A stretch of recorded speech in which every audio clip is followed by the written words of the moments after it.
Niku kula panglep ngeten Gus. Nggih, amit nggih. Jarine niku nek wayahe napa sakaratul maut niku nggih, niku seluruh nafsu niku ditampakkan ngoten. Mulai dari napa amara alawama sampai seterusnya niku wau. Niku ditampakkan terus nggih enten sing napa moros daya ngoten kuwabe niku bapak ibu niku anu nah niku ngajak ngoten istilahnya. Nah niku penjelasan ini. Sing selamat niku kayak napa ngoten.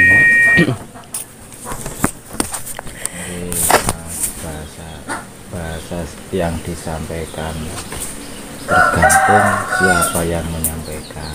Jadi sing sampai itu benar. Jadi dulur papat nafsu amara alwama sofia mutmainah itu nek menungso angkate sakaratul maut dia akan datang semuanya.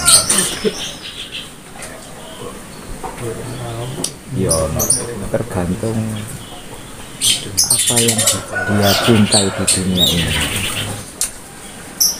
Dia pernah cinta orang tua, cinta anak, cinta bojo, dia akan wujud seperti itu. Ada yang seperti itu.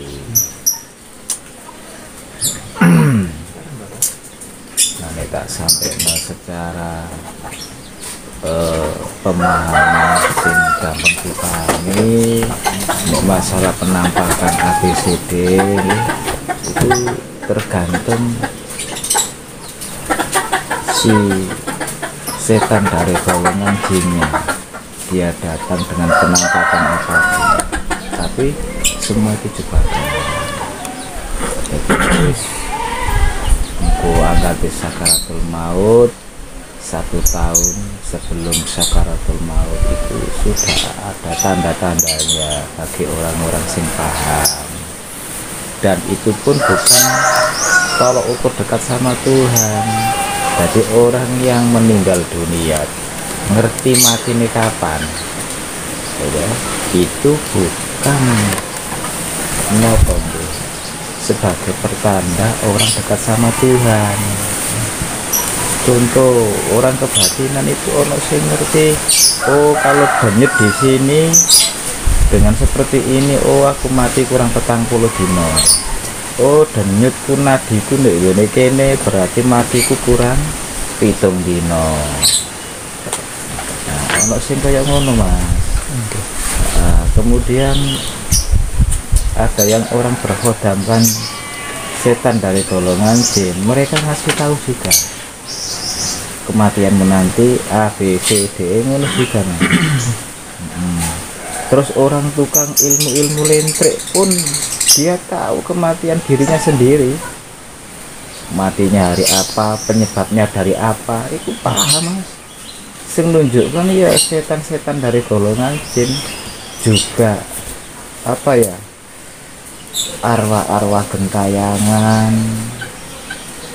dari sukmo gentayangan itu pun bisa memberitahu siapa yang sebagai sekutunya, matinya hari apa, disebabkan oleh apa. Itu bukan sebagai tolok ukur orang dekat sama Tuhan. Lah, orang yang dekat sama Tuhan itu cuma dikasih pertanda. Ada pertandanya, tapi itu bukan sebagai apa ya, mengikat mereka nek dia itu mau meninggal dunia. Dia hanya pasrah Mas, orang dekat sama Allah. Dicabut nyawanya kapanpun, dimanapun, tergantung yang menciptakan nyawa. Nah, bahasa pertanda itu setiap kejadian di dunia ada pertandanya, tergantung keyakinan manusia itu masing-masing. Dengan ciri-ciri yang ada dalam diri kita dan persekutuan dari manusia itu sendiri. Dia dekat sama Allah, biasanya berpikirnya yang terjadi terjadilah, itu tidak disibukkan. Memang mereka sudah mempersiapkan dirinya kapanpun, waktu apapun, dimanapun dia siap. Maka tidak ada bahasa was khawatir bagi mereka yang memang orang itu dekat sama Tuhan. Yang terjadi terjadilah. Yang penting masalah kewajiban kalau bisa ya dijalankan. Mampu dijalan, apa kemampuannya dilakoni. Jadi orang kalau mau meninggal dunia itu biasanya secara globalnya itu dia didatangi apa, sebuah warna kemerah-merahan dengan diikuti penampakan dari apa, setan dari golongan jin yang mau menjebak manusia itu ke arah apa, jalan yang jauh dari Tuhannya. Dari bahasa syariatnya apa yang kita sampaikan kalau warna merah itu keluar gitu. Jadi di situ kita secara syariatnya disuruh membaca la ilaha illallah Muhammadar Rasulullah dengan bahasa syariatnya hu 3 kali. Kenapa kok hu 3 kali? Hu pertama kita dilahirkan dari rahim seorang ibu ke alam dunia. Hu yang kedua kita hidup di dunia. Yang ketiga berarti kita kembali kepada menuju jalan proses nanggone alam kubur, alam kandungan, alam dunia, alam kubur.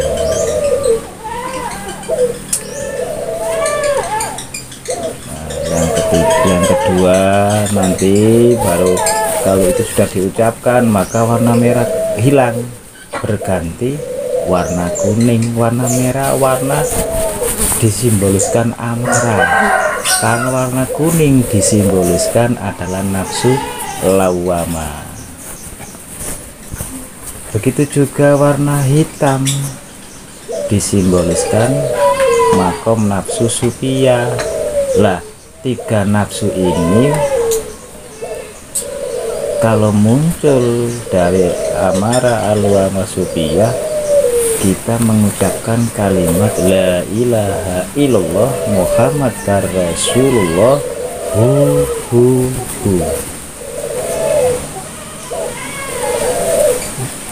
Nah, gitu. Yang terakhir ketika manusia mau sakaratul maut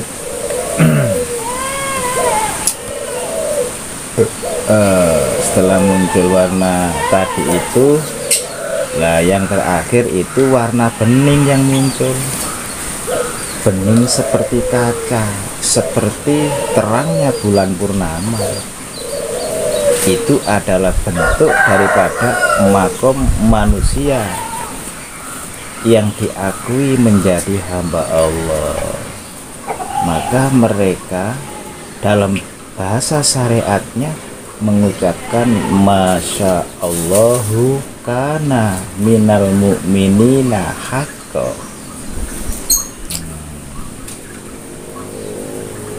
Semoga kita menjadi orang-orang mukmin yang sesungguhnya. Itu jiwa mutmainah awal diakui menjadi hamba Allah, yang dinanti orang-orang adalah yang terakhir itu ketika ada warna bening, warna kedamaian, ketenangan, seperti warna kaca yang tembus, dibahasakan seperti sinarnya bulan purnama. Itulah wajah-wajah manusia awal diakui menjadi hamba Tuhan, jiwa mutmainah. Maka kita nyampaikan dengan bahasa syariatnya masya Allahu kana minal mu'minina haqqo. Mas.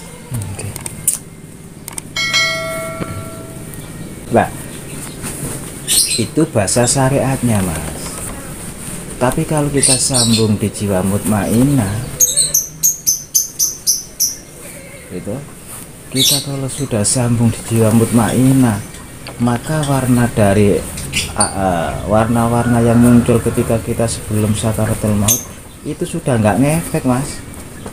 Itu sing tak sampai tadi itu bahasa syariatnya. Tapi kalau orang sudah betul-betul ada di makom mutmainah, maka warna-warna itu sudah hilang, Mas. Kita nggak usah menyebutkan yang namanya yang saya sampaikan tadi. Kita sudah otomatis pembuktian daripada Rasulullah ilaha illallah, ketenangan sejati, jiwa mutmainah. Jadi kita sudah dituntun oleh Allah nantinya. Maka mereka mengucapkan, apapun yang terjadi, yang terjadilah, karena semua itu adalah milik sang penciptanya, dengan bahasa la khaya, la ilma, la sami'a, la basira, la qadira, la murida, la mutakalima bil haqqi illallah. Bentuk daripada doa iftitah pembuka di dalam sholat, inna sholati wa nusuki wa mahyaya wa mamati lillahi rabbil alamin.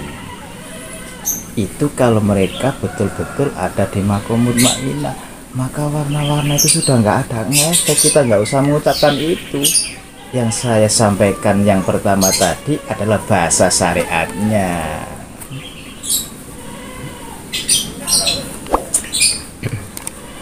Sudah. Engko lah mesti pelajari diapal nonggo. Jadi ini wis melakukan jalan tauhid, itu semua akan otomatis gitu. Yang terjadilah, kita akan diatur, dituntun dan ditata kematian kita oleh Sang Maha Kuasa Allah Azza wa Jalla. Mbak tumpaan nih. Jadi bahasa kehidupan gimana? Orang kalau meninggal dunia sebelum sakaratul maut, maka kita harus menyiapkan kendaraan apa? Kendaraan yang selamat adalah kendaraan jiwa sing mutmainah. Gimana caranya kita menemukan jiwa mutmainah dalam diri kita?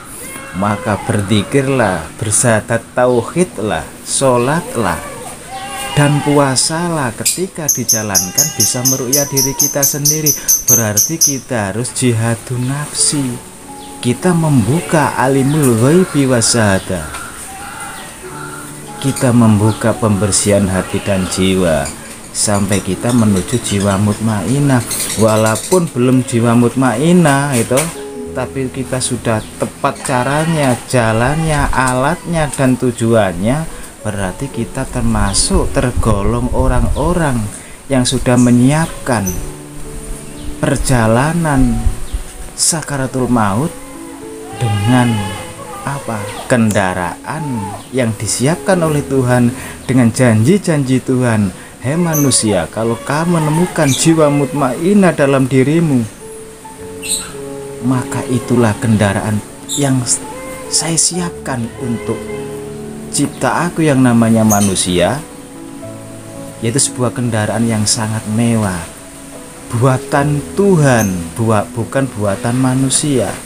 Apa itu kendaraannya? Hati yang tenang dengan jiwa yang bahagia.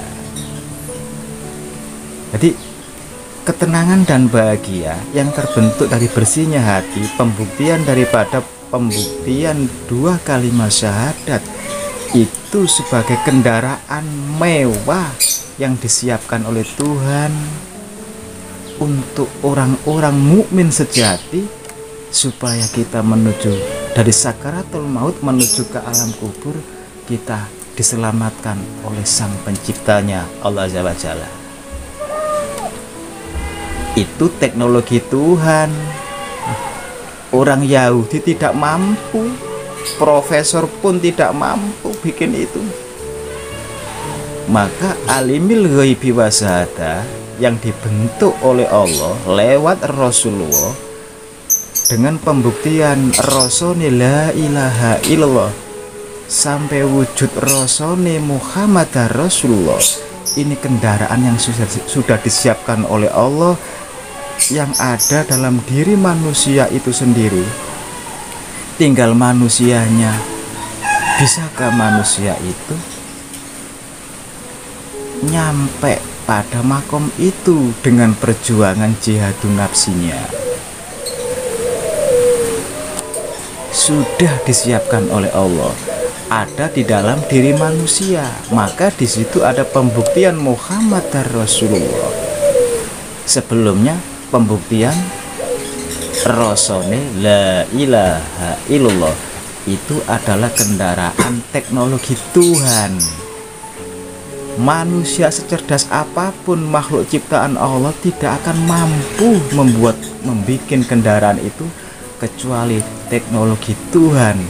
Dan kendaraan itu sudah disiapkan Allah, ada dalam diri manusia. Tinggal gimana caranya manusia itu mendapatkannya. Dengan bahasa gini wau, bersihkan hatimu, jernihkan jiwamu dengan jalan berzikirlah, sholatlah, bersyahadat tauhidlah, dan puasalah. Kalau dijalankan bisa meru'yah diri kita sendiri, sehingga kita melampaui dari makom amarah, naik ke makom alwama, naik ke makom supia, sampai makom awal diakui menjadi hamba Allah, yaitu makom mutmainnah. Baru manusia menemukan kendaraan buatan Tuhan. Jadi kendaraan menuju selamatnya ke alam kubur sudah disiapkan oleh Allah, dan itu adalah ciptaan Allah, teknologi Tuhan. Nah, bahasa syariatnya apa? Ilmu yang bermanfaat, amal jariah, anak sing soleh. Ilmu bermanfaat, ilmu yang bermanfaat, amal jariah, anak yang soleh, bisa menjadikan ilmunya bermanfaat, amalnya menjadi amal jariah, kemudian anak menjadi anak yang soleh. Tiketnya apa? Manusia harus membersihkan hati dan jiwa dengan jihadun nafsinya, dengan alat yang sangat canggih yang disiapkan oleh Tuhan lewat Rasulullah Muhammad, dengan rukun Islamnya sebagai alat yang sangat canggih, dari sholatnya, dzikirnya, syahadatnya, dan puasanya.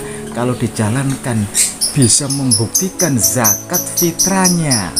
Zakat itu mengeluarkan kekotoran hati dan akal, sehingga hati kita bersih, jiwa kita jernih, sehingga kita fitrah di hadapan Allah. Itulah bentuk daripada Allah sangat sayang kepada ciptaan yang namanya manusia. Alatnya sudah ada di dalam rukun Islam. Itu yang butuh ditirakati, diriadoi.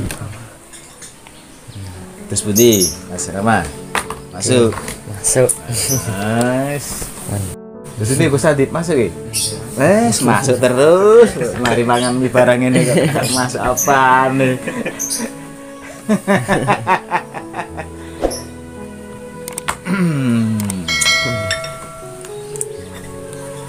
Pokoknya ngerokok, ngemi, ngopi favorit. Arang-arang ya ojo lali sekule. Apalagi nasi bungkus koyo mau wis tambah mantep. Yang sarapannya produk kebabat di Surawiti sarapan dikirim ke babat.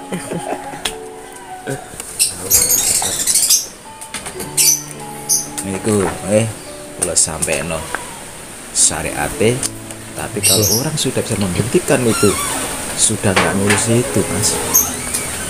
Sibuk dengan merasakan nikmat robaniyah, sibuk dengan merasakan nikmat khusyuk setiap saat dan waktu. sibuk dengan merasakan sebuah ketenangan sejati. Itulah orang-orang sing bejo kemayangan. Maka nopo setitik banget wong sing oleh menerima anugerah ketenangan dan kebahagiaan. Setitik banget wong sing iso menemukan ketenangan dan kebahagiaan. Sami kali setitik banget wong sing oleh pitulungane Gusti Allah. Tanpa pitulungane Gusti Allah, manusia tidak akan menemukan tenang dan bahagia. Tenang dan bahagia tidak bisa dinilai dan ditebus, dibeli oleh sebuah jabatan material dan bentuk apapun material dunia. Tenang dan bahagia tidak bisa dibeli dengan kesenangan dan kepuasan. Tapi ketenangan bahagia adalah bentuk orang yang diakui menjadi hamba Allah, sehingga kesenangannya dan kepuasannya pun akan dikendalikan oleh Sang Penciptanya selama di dunia sampai selama di akhirat.